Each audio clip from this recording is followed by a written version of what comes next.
안녕하세요. 명예 처방전 구독자 여러분. 저는 세브란스 병원 소화기내과 김도영입니다. 지금 촬영하는 날짜가 9월 중순 이제 접어들었는데요. 드디어 무덥던 여름이 조금씩 지나가고 아침 저녁으로 시원하고 어떻게 보면 좀 쌀쌀한 날씨가 시작된 것 같습니다. 올해도 참 빠르게 지나가서 석 달 정도밖에 안 남았는데요. 올 한 해 마무리 잘 하시기 바라고, 오늘 저희 명예처방전에서는 간암치료법 중에 하나인 방사선 색전술에 대해서 한번 다뤄보려고 하는데요. 사실은 나중에 또 말씀드리겠지만 이게 시술인데, 또 시술을 전문으로 하는 또 선생님이 따로 있습니다. 인터벤션 영상의학과라고 해서. 그래서 전문가를 모시고 하면 좋겠지만, 오늘은 제가 그 치료법의 전반적인 내용을 한번 소개를 해드리고, 다음에 기회가 되면 그 시술을 직접 하는 선생님을 모시고 한번 같이 얘기 나눠보는 시간 갖도록 하겠습니다. 그럼 오늘 방사선 색전술에 대해서 공부할 준비 다 되셨죠?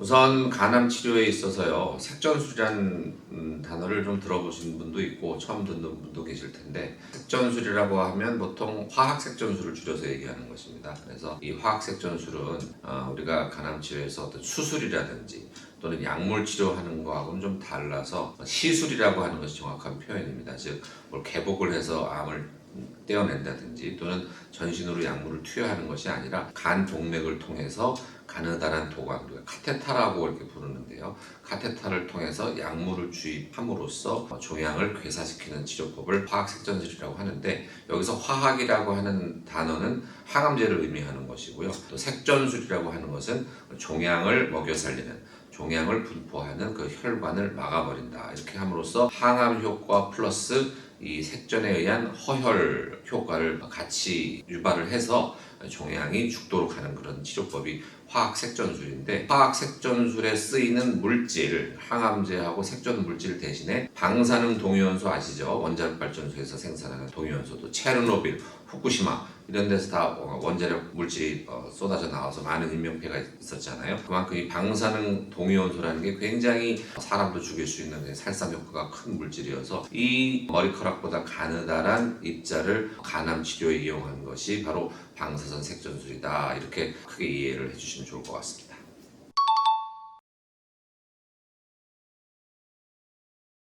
방사선 색전술도 일종의 방사선 치료인데, 흔히 우리가 알고 있는 방사선 치료 있잖아요. 그건 우리가 구분을 해서 외부 방사선 조사 요법이라고 하고, 지금 오늘 말씀드리는 치료는 방사선 색전술이다. 이렇게 좀 다른데 뭐가 다르냐? 오늘 말씀드리는 그 방사선 색전술은 인체 내부에서 방사선 동위원소가 방사능을 퍼뜨리는 것이고, 통상적인 방사선 치료는 환자가 기계 통 안에 누워 있으면 바깥에서 방사선이 조사되는 거거든요. 그러니까 방향이 다른 겁니다.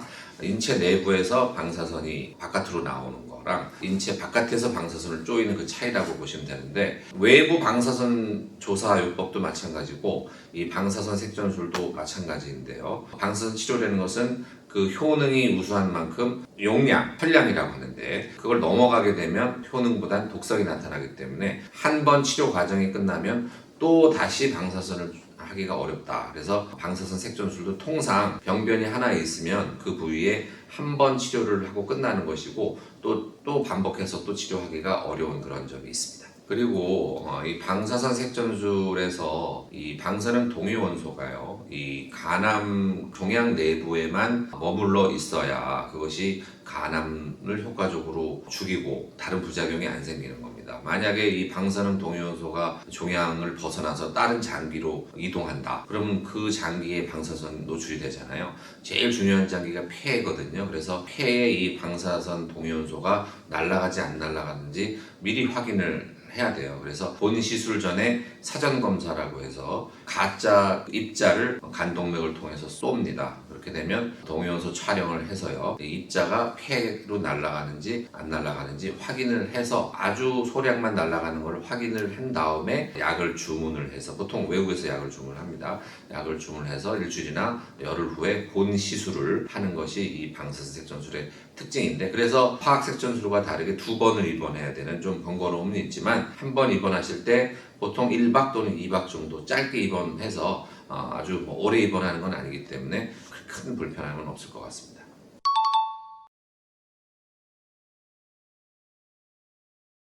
예전에도 그 병기 말씀드릴 때 간암을 초기, 중기, 진행성 병기 이렇게 구분한다고 말씀드렸잖아요. 초기는 보통 엄밀히 얘기하면 종양이 하나고 크기는 뭐 보통 2, 3cm 이하로 하지만 5cm까지도 우리가 하나 있으면 초기라고 하고, 중기는 여러 개, 2개 이상 있을 때 중기라고 하고, 진행성 간암은 간에 있는 혈관 침범이거나 간 외에 전이가 있는 경우잖아요. 그래서 결론부터 말씀드리자면 초기, 중기, 진행성 병기에 모두 이 방사선 색전술을 이용할 수가 있습니다. 가령 초기인데요, 간암이 크지 않고 하나가 있는데 환자분 연령이 아주 고령이다, 85세가 넘었다, 그래서 수술을 받기에 적절치 않다, 또 다른 고주파 열 치료라든지 이런 거 하기에도 위치가 좋지 않다 할 때 이 방사선 색전술이 아주 효과적으로 이용될 수가 있습니다. 왜냐하면 이 뒤에 또 말씀드리겠지만 방사선 색전술이 후유증이 적기 때문에 안전하게 시술을 할 수가 있다는 것이고, 중간 병기에서도 다발성 병기에서도 화학 색전술을 대신해서 이 방사선 색전술을 이용할 수가 있고요. 예전에 처음에 한 10년 넘었는데, 처음에 이제 이 치료가 도입됐을 때는 사실 진행성 병기에 많이 썼어요. 그래서 다른 치료가 어려운 경우에 썼는데, 하다 보니까 진행성 병기에도, 그러니까 진행성 병기라 하면 간 혈관 침범이 있는 커다란 종류인데, 그런 경우에 굵은 혈관 침범이 돼 있거나 또는 간 기능이 좀 떨어진 분들은 효과가 없더라는 것이 이제 많은 경험을 통해서 밝혀져서, 가느다란 혈관 침범이 있는 진행성 병기에도 이 치료가 비교적 효과적이다라는 것을 알게 됐습니다.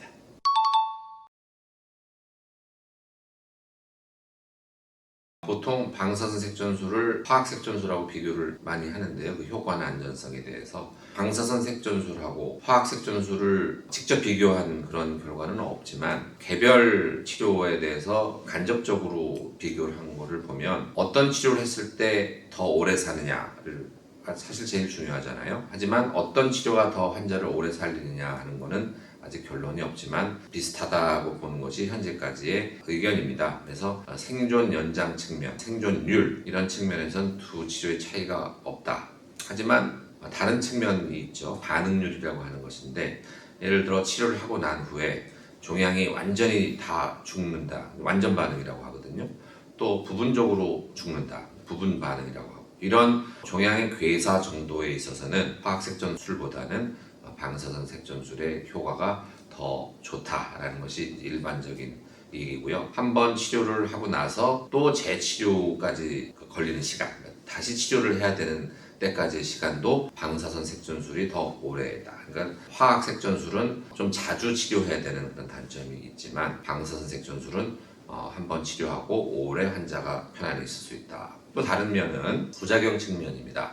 보통 화학 색전술 하고 나서 색전술 증후군이라고 하죠. 통증이 있고 구토가 있고 열이 나고, 특히 종양이 큰 경우에는 이런 3대 부작용이 굉장히 빈번하게 나타나는데, 방사선 색전술은 이런 게 아주 드물거나 적게 나타나기 때문에 그런 점이 상당히 장점이고, 따라서 고령 환자, 또 동반 질환을 갖고 있는 분들, 또 간 기능이 조금 나쁜 분들에 더 안전하게 사용할 수 있다. 그렇기 때문에 이런 부작용 합병증이 적기 때문에 입원 기간, 재원 기간도 더 짧다는 그런 장점을 가지고 있습니다.